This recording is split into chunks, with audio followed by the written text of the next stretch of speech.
బెస్టెస్ welcome back to our YouTube channel Vasantha చేతి వంటలు. ఈరోజు వచ్చేసి అటుకుల పోహా అండి. ఇది ఇన్స్టెంట్ బ్రేక్ఫాస్ట్గా తినొచ్చు, నైట్ డిన్నర్గా తినొచ్చు. చాలా బాగుంటుంది. ఒక గిన్నె పెట్టేసుకోండి, దాంట్లో ఆయిల్ వేసేయండి. దాని తర్వాత ఆయిల్ హీట్ అయ్యాక జీలకర్ర వేసేసుకోండి అండ్ సన్నగా తురిమేసుకున్న ఆనియన్ వేసేసుకోండి ఫ్రెండ్స్. అండ్ చూపిస్తున్న విధంగా పచ్చిమిర్చి వేయండి, కరివేపాకు వేయండి. దాని తర్వాత ఒక టమాటా వేసుకోండి ఫ్రెండ్స్. ఇందులో మీరు పల్లీలు, మినప్పప్పు ఏవన్నా వేసుకోవచ్చు, కానీ ఇక్కడ మేము వేయలేము. ఇష్టం ఉన్న వాళ్ళు వేసుకోవచ్చు. దాని తర్వాత పసుపు వేయండి.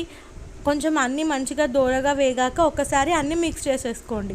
దీనికి ముందుగానే అటుకుల్ని 1 నిమిషం వాటర్లో వేసి తీసేయాలి ఫ్రెండ్స్. చూస్తున్నారు కదా, అటుకులు నీళ్ళల్లో వేసి తీసేసిన అటుకులు వేస్తున్నాము. ఇవి దొడ్డ అటుకులు తీసుకోవాలి ఫ్రెండ్స్. అవైతేనే పోహాకి బాగుంటాయి. సన్న అటుకులు అయితే చుడువాకి బాగుంటాయి, కానీ పోహాలో మాత్రం దొడ్డ అటుకులు వేసుకోండి. దాని తర్వాత తగినంత సాల్ట్ వేసేసుకోండి, పైనుంచి కొత్తిమీర వేసేసుకోండి. మన డిలీషియస్ అటుకుల ఉప్మా రెడీ అయిపోయింది. Thank you for watching.